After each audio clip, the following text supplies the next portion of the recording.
भुसावल शहर में 5,70,000 रुपए के सोने चांदी के जेवर और नकदी चोरी करने वाले आरोपी को भुसावल बाजारपेट पुलिस स्टेशन की डीबी टीम ने महज 2 दिनों में गिरफ्तार कर बड़ी सफलता हासिल की है। पुलिस ने आरोपी के कब्जे से 4,99,100 रुपए के मुद्देमाल बरामद किए हैं। पुलिस से मिली जानकारी के अनुसार 30 मार्च 2026 को फातिमा कॉलोनी निवासी वसीम अहमद अब्दुल शेख ने बाजारपेट पुलिस स्टेशन में शिकायत दर्ज कराई थी। शिकायत में बताया गया था कि वो 28 मार्च से 30 मार्च के बीच घर पर ताला लगाकर बाहर गए थे।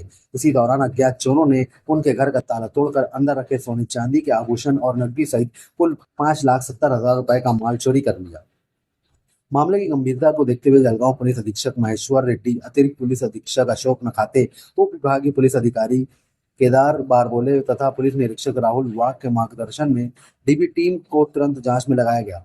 जांच के दौरान पुलिस को गुप्त सूचना मिली, जिसके आधार पर टीम ने अमीर खान हबीब खान 35 वर्षीय निवासी नई ईदगाह के पास भुसावल को हिरासत में ले लिया। पूछताछ में आरोपी ने एक विधि संघर्ष बालक के साथ मिलकर चोरी की वारदात को अंजाम देने की बात कबूल कर ली।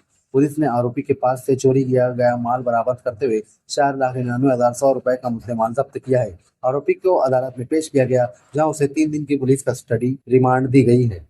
फिलहाल इस सनसनीखेज घर फोड़ चोरी मामले की आगे की जांच उप निरीक्षक राजू सांगळे कर रहे हैं। भुसावळ बाजारपेठ पोलीस स्टेशनच्या हद्दीमध्ये दिनांक 28 तारखेला या फातेमा कॉलनी हॉटेल तवक्कलच्या समोर तिथे एक घरफोडी झालेली होती। वसीम शेख यांच्या घरात घरफोडी झालेली होती। ते काही कामानिमित्त बाहेर गेलेले होते। त्या घरफोडी झाल्यानंतर FIR क्रमांक 159/26 305 प्रमाणे गुन्हा दाखल करण्यात आलेला होता। फॉरेन्सिक टीम फिंगरप्रिंट बोलवण्यात आलेली होती, पण गोपनीय माहितीच्या आधारे गावातील एक अमीर खान हबीब खान या व्यक्तीला ताब्यात घेण्यात आले व त्याला विचारपूस केल्यानंतर त्याने सदरची घरफोडी केल्याचे कबूल केलेले आहे। तसेच त्या घरफोडीमध्ये टोटल 5,70,000चा मुद्देमाल गेलेला होता।